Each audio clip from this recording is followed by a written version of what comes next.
The Communes of Rojava, a model in societal self-direction. In Rojava, power is decentralized to the point where neighbors make most decisions that affect them in a body called a commune. This is nothing like a commune in the US. It is essentially a neighborhood assembly, made of 100 to 150 families or so, and instead of politicians deciding what norms should govern their community, they all do, through directly democratic structures. Each person living within the commune can represent themselves directly within the commune assembly. The commune is used on a principle that most of us know intrinsically. Nobody knows better what you and your neighbors need than you and your neighbors yourselves. Communes are linked together through elected and removable spokespersons, one woman and one man, to form a neighborhood council. And neighborhoods are linked to form city councils, and so on and so forth. This is a bottom-up or horizontal system of organizing society. The larger the area of administration a council has, the less power it has.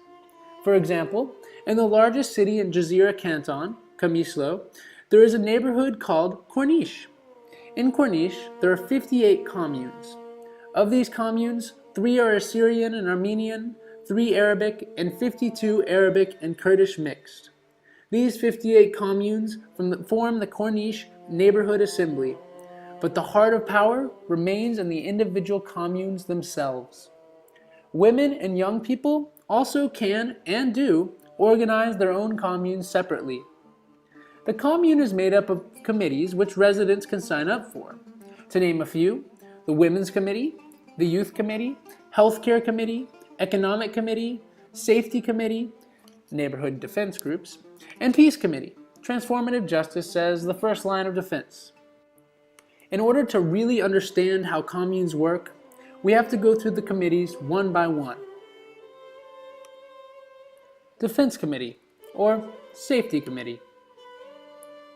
In Rojava, the people living there are multi-ethnic, multi-religious, and wary of state power and male domination. So, they make it their goal to decentralize knowledge, power, and responsibility as much as possible so that no one can dominate anyone else. In 2015, communes all over Rojava started forming the HPC, Self-Defense Forces, and the HPC Jîyan, an autonomous women's self-defense force, to replace the regular police, Asayish. The HPC is a citywide defense force made up of 2 directly elected members from each commune. These 2 elected security members are accountable to the mandates of the directly democratic assemblies in the communes and can only act as instructed by the people who actually live in the communes. They are trained in self-defense, feminism, weapons, tactics, and ideology. The ideology being democratic confederalism, stateless democracy, that is driving the revolution in Rojava. They can be immediately recalled by the direct democratic assembly of the residents if they violate their mandate or act against what they were told in any way. Beyond this, as in the militias of the YPJ, YPG, as in the communes themselves, and as nearly every institution in Rojava, HPC members undergo what is called Tech Mill, a public meeting of community members where they are encouraged to criticize their own failures, those of each other, and let others criticize them. These meetings do not carry authority or force, but are just public suggestions that keep people from getting too full of themselves or from latching on to too much power. The HPC members rotate and take turns training everyone in the commune in self-defense, with the goal of eventually every member of the commune serving in the role at some point, so that power is decentralized and there is no need for an official police force. As most decisions that affect a commune are made by the residents themselves, they deal with much less crime in the first place. Why break rules you yourself made, argued, and voted on? So, how does this structure differ from a police force? Well, there are several key ways. 1. Every single member comes from the community and is directly elected by the community. 2. They only enforce decisions that every community member gets a say on and only act as instructed by the community. 3. They can immediately be stripped of power if they violate the mandate of the community. And 4.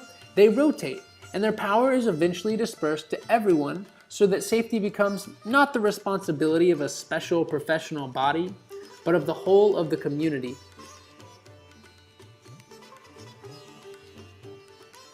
Health Committee. As I said before, the more knowledge is concentrated into the minds of a few people, the more likelihood those people can create an oppressive power dynamic over those who depend on them.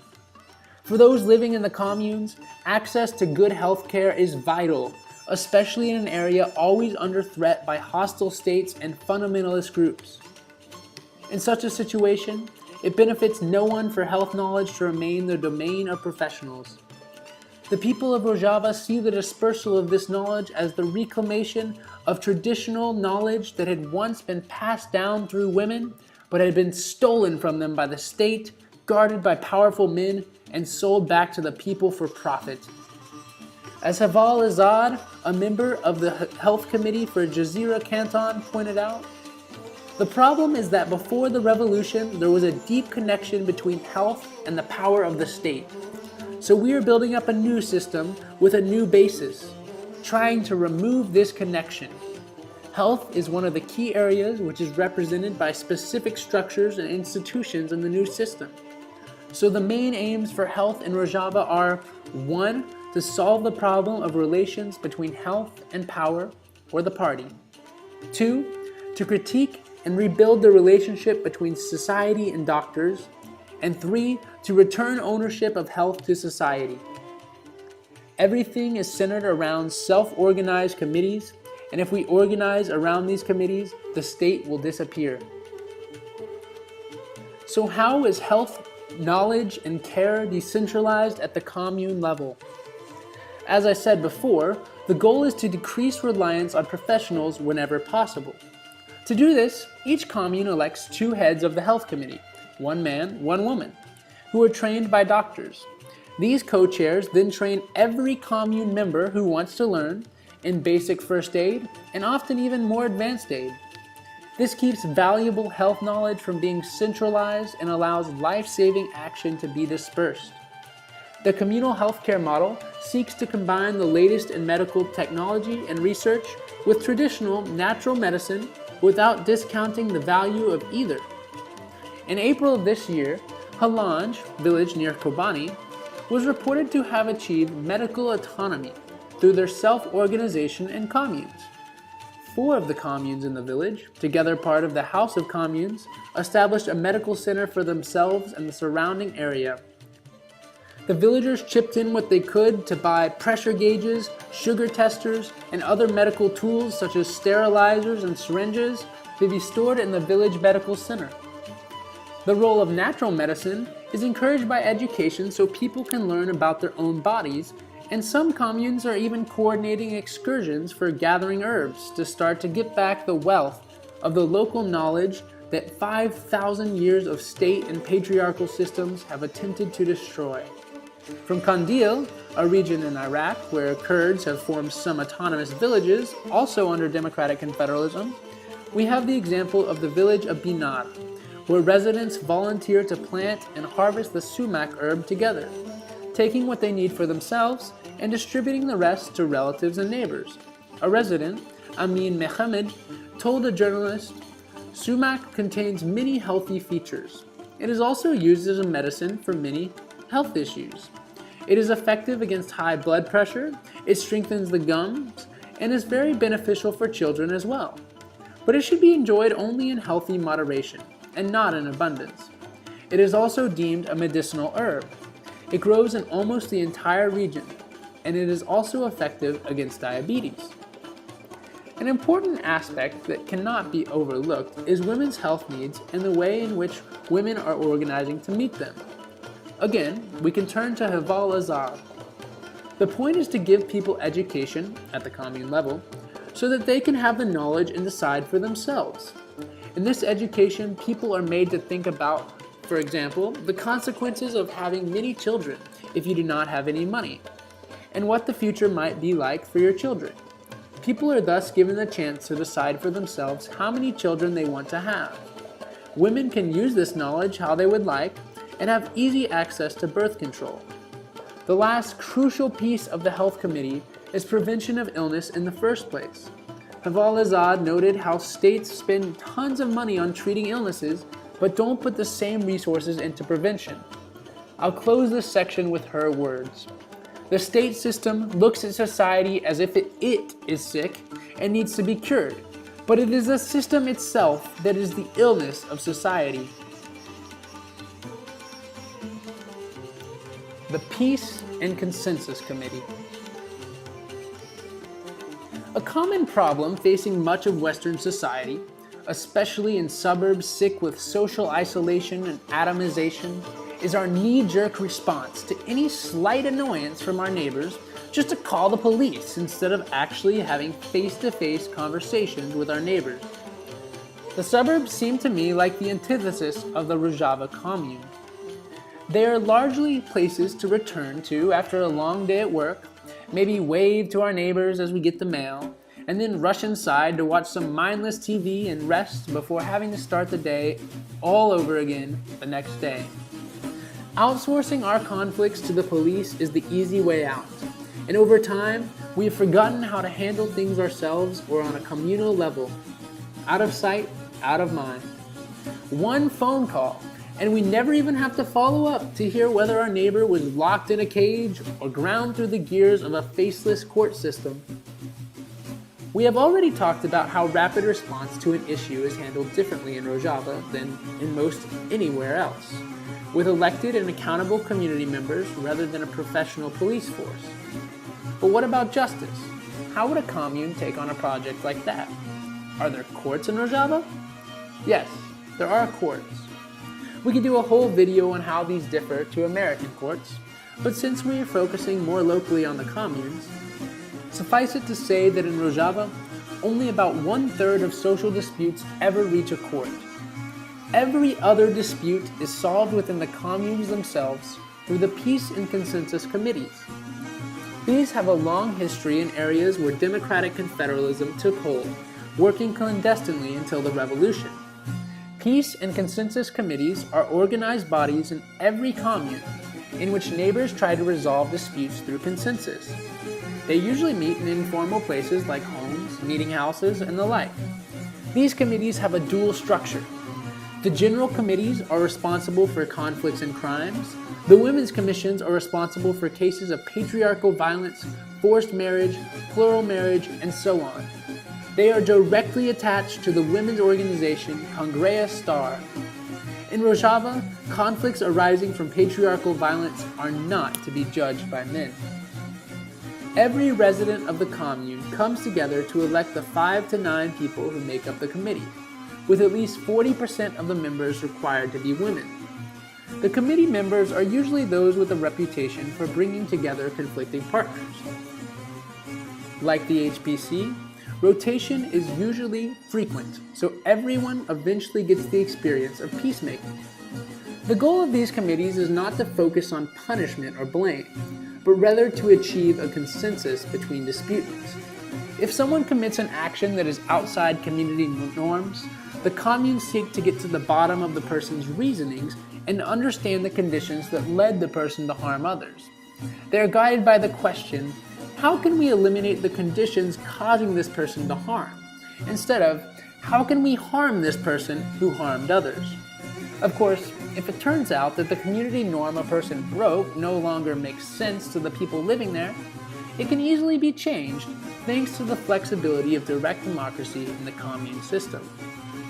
Unlike a rigid system of laws that are written by a few and imposed on the majority of people who have no say in them, the rules that govern the communes are subject to change with ease, based on the actual needs and decisions of the people affected by them. Many cases in the committees are resolved through dialogue and consensus among all parties and the committee members. But sometimes, community sanctions may need to be brought towards an individual or group. In most cases, this would mean community work, or work for the people who were hurt by their actions. There could also be a period of education related to the offense, lasting until the community members are convinced that the person is changed. For example, polluters would probably go to an academy to learn about ecology and why polluting is bad.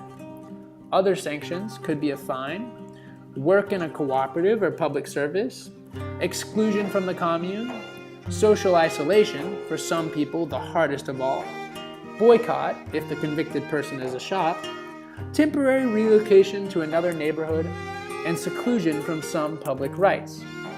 Most famously, many long-standing blood feuds that could never be resolved through any state or elder-based system were finally resolved through the commune's peace and consensus committees without trial. Only the worst cases or disputes that can't be solved go to anything like a traditional court, and even then, they usually go through multiple levels of mediation-based, restorative justice-driven assemblies at various levels first.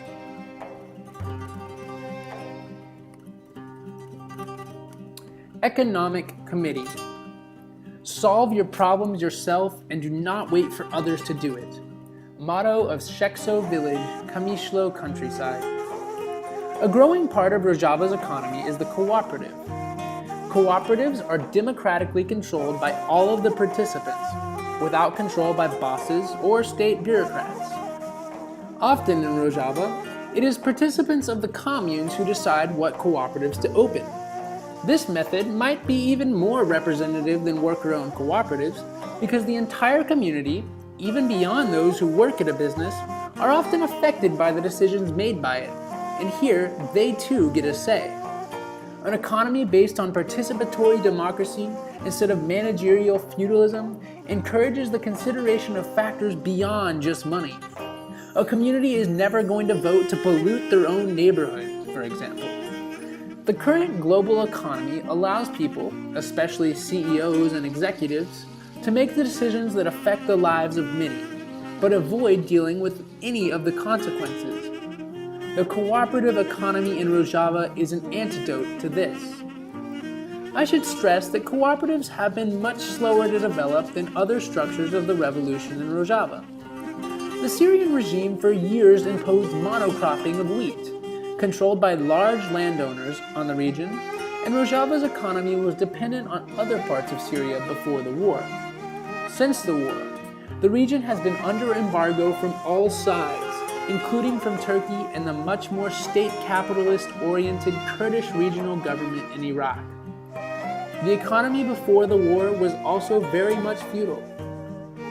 Unlike many radical revolutions, this one was not accompanied by massive expropriations of private lands or forced collectivizations. The revolutionaries in Rojava prefer a slow-going, voluntary building of a social economy from the ground up. Radical change, in their minds, is much longer lasting and more deeply rooted in society when it is done through building consensus with many sectors of society. This means face-to-face meetings, education and public service announcements, incentivizing cooperation, etc. Besides, many plots of lands have been owned by families, many of them Arabs, for generations, and some sort of expropriation of these lands could lead to ethnic conflict, entirely contradictory to the democratic confederalist project of ethnic pluralism. Land and businesses possessed and worked by individuals and families is perfectly tolerated, in fact, guaranteed in the social contract. But cooperation is incentivized in a way similar to how large corporate entities are in the United States. These incentives range from subsidies, tax breaks, municipalities providing tools and machinery, trade and production cooperatives offering reduced prices, trade unions assisting with engineers and specialized workers, etc. Those who prefer to work within a more hierarchical or capitalist paradigm can do so. They may just have limited access to the communal economic network. The incentives have made a difference. Before the war, cooperatives were very rare in the region. Now, all cooperatives make up 7% of Jazeera Canton's economy alone, with cooperatives solely run by women making up 3% of the entire economy. There are 87 cooperatives in Jazeera Canton alone, comprising more than 30,000 participants, according to Hawar News. Kobane's cooperative section is even more advanced. No region of Rojava had more cooperatives than Afrin, but sadly, all of that has been lost thanks to Turkey and Salafist groups' invasion and occupation of Afrin earlier this year. However, refugees from Afrin immediately organized themselves into communes in their new homes and will carry their social economy with them. Cooperatives aren't limited to the cities, but are growing in the countryside too. If you will allow me to read an extended excerpt from cooperativeeconomy.info, the best source on cooperatives in Rojava. I think it'll provide some valuable insight. Jarudiye is located in the Barav region of Derek. The Shahid Khani commune includes an agricultural cooperative with 26 members. And the 3-acre field, all cooperative members participate in the work. There are 6 groups with 5 members each. Every group works for 1 day, and every Friday all groups participate. The aim of the cooperative is to revive the communal and natural village livelihood. Accordingly, a common program has been made to carry out farming and irrigation, and things like that. The cultivated products are sold in the Derek market, and the revenue is distributed equally to all cooperative members. Children have also been involved in the activities. Going to the fields with their families, the children play with their peers in the spacious and communally cultivated fields. This village is an economic commune that decided democratically to communalize its economy. Most villages and cities in Rojava have a mix of social-oriented and individually oriented economies. Many communes also pool money to provide a safety net for their members, reminiscent of that once provided to many Americans through fraternal organizations like the Lions Club, Odd Fellows, and similar organizations. For example, in the village of Shekso in Kamishlo, there is a common fund from which everyone can benefit on occasions such as illnesses, deaths, and weddings. This fund is mainly used by economically ill-posed residents in emergencies. As 80-year-old Mohamed Ali Kute told the Anha news agency, all villagers pay monthly into the fund according to their financial resources. Finally, communes also work like the bulk buying cooperatives that have been taking off in the US and the UK recently. The commune buys essential food products, sugar, salt, bulgur, oil, bread, etc., and other important goods directly from producers and wholesalers for around 20 to 35% cheaper. If there are cooperatives that produce or trade in these goods, the cooperatives are favored. The commune also procures generators to create electricity for the households. The Education Committee. The Rojava Revolution is a backlash against the hierarchical state mentality in its entirety, and one of the places this mentality is deepest embedded all over the world is in education. The Syrian regime's schools were centered on the idea of one language, one nation, one state, one flag, leaving out all ethnic groups other than Arabs, all religions other than Islam, all of their identities than those bound up with the nation state. Schools are one of the few areas where the Syrian state retains some sort of power base in Rojava, and the regime still pays many teachers, but since people organize themselves into communes, they are starting to organize their own autonomous schools to replace the regimes. In mixed ethnicity communes, the first priority in education is to make sure that students can learn their own language and about their own cultures, while also encouraging cooperation between cultures and sharing of each other's languages. But crucially, the teachers in Rojava, often elected and sent out by the communes, are seen more as facilitators and as equals to their students. The educational philosophy associated with the radical decentralization in the communes recognizes that teachers have just as much to learn from their students as the other way around. What gets taught to students usually depends on joint processes between students, teachers, families, and civil society organizations and can differ from commune to commune. Techmill is a part of daily and weekly life inside Rojava's autonomous schools, academies, workshops, and universities. Students are encouraged to criticize their teachers' methods in an effort to better their education and diffuse hierarchies that might grow up between teachers and students. There are a wide range of educational options available to students in Rojava, most organized at the communal level.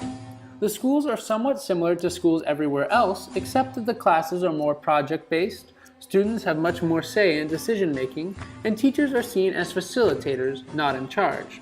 And testing is very much de-emphasized. But, like schools elsewhere, they are often housed in similar buildings, for similar hours, and similar times a year. This is called, quote, open education, the meaning of which will be clear when I explain closed education shortly. On the other end of the spectrum are the academies, which are usually much more specialized. There are genealogy academies, open to women and men, but studying women's science, which I'll talk about more later, self-defense academies, ecological academies, internationalist academies for foreign volunteers, health academies, etc. Here, a more holistic approach is taken. While in the academy, the school becomes your community. Students and teachers study together, live together, cook together, clean together. Oftentimes in an academy, the students and teachers are working together to do research for a class thesis that they all collaborate on together. Generally, half of the semester is spent on theoretical work and the other half is spent on practical work. The collaboration has the aim to build a democratic and ethical character. From an academy member, every day we have 2 chefs chosen in turn between the students, alternately 2 men and 2 women. Every week we do general cleaning with 2 groups from a list. We clean up 10 to 12 people together. For everything, there are responsible students, from cleaning to the kitchen, passing through the library, other common needs, and so on. Some academies practice the, quote, open education model, but most are, quote, closed education.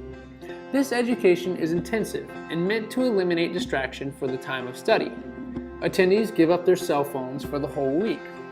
They wake up at 6 a.m. on most days and usually start off with 30 minutes of exercise or sports, in which teachers also participate.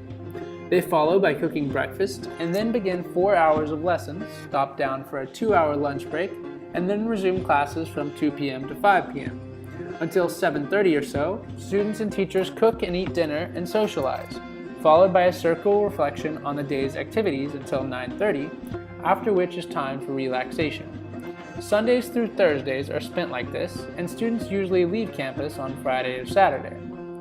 To give one concrete example, Congrès Star has opened the Star Academy, a women's academy, in Rimmelin, where commune and assembly representatives, as well as the women in the administration of Congrès Star, receive courses based on the specific needs and wishes of the group.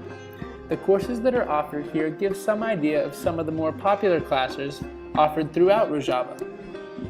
History of the Middle East, History of Kurdistan, Women's History, Genealogy, Economy, Law and Justice, Diplomacy, Gender Equality, Philosophy, Democratic and Federalist Philosophy, Sexism Within Society, Equality in Relationships, Regimes of Truth, that comes from Abdullah Öcalan's theories, Concepts and Analysis.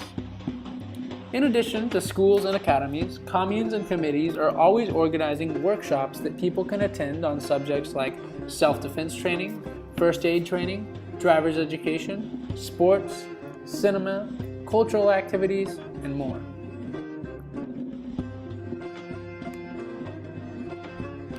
Women's Committee. I've saved this topic for last because I think it is the most important to understanding the Rojava Revolution. The Women's Revolution is the central pillar of the democratic society being built in Rojava. While this is not the first time a revolution has been launched primarily by the efforts of women, no other revolution has gone farther to advance women's freedom. Throughout 20th century revolutions, women's issues were always told to wait. Socialists said that communism must be achieved before women can be free and pushed women to the back burner. Anarchists in Spain were challenged by Mujeres Libres, an organization of anarchist women who refused to be forgotten or pushed aside, despite the substanceless lip service of the most anarchist men. These are two examples of very many, but unlike other radical ideologies, democratic confederalism has women at its very heart. Women were the first colony, and all oppression stems from the first oppression of women. If women aren't free, society cannot be free. These are central beliefs of democratic confederalists, and sure enough, women have played the leading role in the first democratic confederalist revolution. By now, most of us have seen the often fetishized images on Western media of predominantly Kurdish, but also Arab, Chaldean, and Yazidi women taking up arms against the Islamic State. Many commentators miss the mark when they claim that these women are fighting for, quote, freedoms more like those in the West. In fact, the women fighting in the YPJ are pushing much farther and adding groundbreaking additions to women's liberation theory and practice. I must mention that the YPJ is fully autonomous from any male structures, and that female fighters are not subject to orders from male commanders.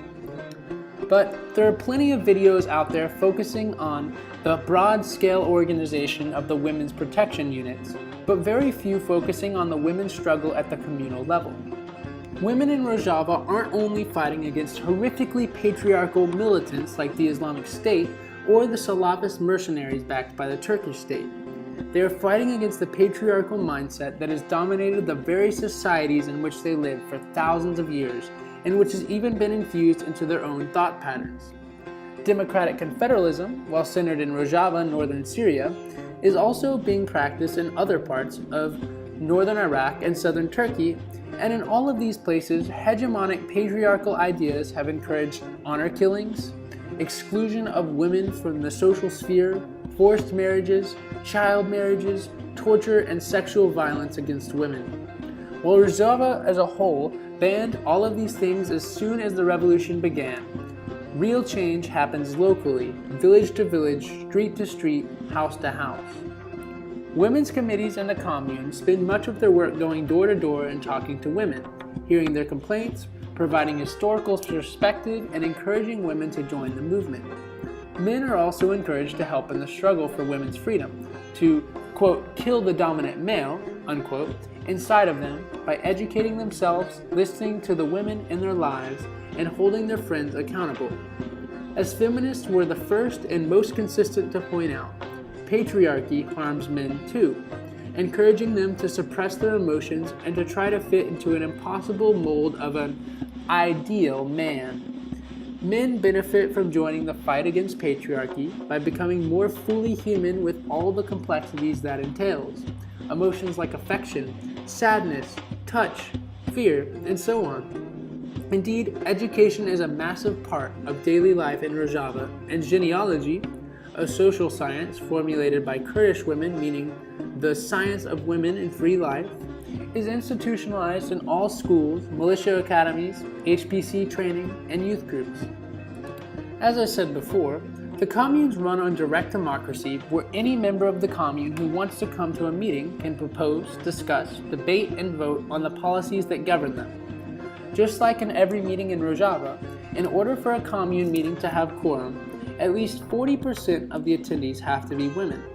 Also, I mentioned earlier that elected and recallable spokespersons are the mouthpieces of the decisions made by the commune in coordination with other communes and societal groups. At every level of influence, one co-chair has to be a woman and one has to be a man. According to Congrea Star, the women's movement in Rojava, women now play an active role in public life, with participation rates for women in the communes averaging between 50 and 70%, and some neighborhoods reaching 100%. Even in the HPC, there is gender parity in who the commune elects to serve them. But in addition to the HPC, there is also the HPC Jîyan, an autonomous women's defense force also rising out of the communes, but accountable to the Women's Committee and Congress Star, the women's movement. A woman in an institution in Rojava never takes an order from a man. At the communal and municipal levels, there can often be found the Malajin, or women's houses. These are places where women can come to escape domestic violence, to bring their spouses to mediation or accountability, to spread information or learn about women's health, and to organize with other women. This is also where the Women's Own Autonomous Peace and Consensus Committee is often housed to handle cases dealing with violence against women. Women also form their own independent cooperatives and communes to increase their self-sufficiency and react to common problems and desires together. In Jazeera, local women and some of their internationalist friends have helped to build the first totally autonomous women's village, Jîyan. It is worth quoting from their construction committee at length. Quote, "At Jîyan, a woman will improve her historical and current wisdom in her own academy. She will carry out her healing methods and natural medicines in her own healing houses, and she will educate her children in her own schools. She will reclaim the knowledge and science as a woman. With genealogy, the science of women, she will develop social and scientific remediation methods and deepen her knowledge of education, art, production, ecology, economics, demography, health, history, ethics, aesthetics, and of self-defense." Jîyan, the free ecological women's village, an alternative living space to contemporary forms of society, will strengthen her sense of freedom with this level of consciousness and wisdom. Today, war and crime are ubiquitous. The war against democratic, libertarian forces that favor humanity and a diversity of beliefs and ethnicities are under attack by hegemonic powers. This social demolition hurts women and children the most. Against these policies of annihilation, it is our most sacred duty to continue to construct Jîyan. Some women, victims of war, urgently need these spaces to heal and recover. Other women, who have alternative imaginations of free women's spaces, can join this work to achieve the life they desire in Jîyan. Young girls and women will take part in the pedagogical development of the community. Using the wise methods of our mothers, who are part of history, Jîyan women will plant and harvest crops. They will raise the animals and make yogurt and cheese from their milk. Projects that are suitable for the free women's village include building a school or an academy, establishing a natural medicine center, developing a children's park, improving the use of solar energy, building an animal farm, and establishing a sewing workshop, an arts center, or a show venue. The village is open to anyone to carry them out. A call for communes everywhere. The commune model is replicable.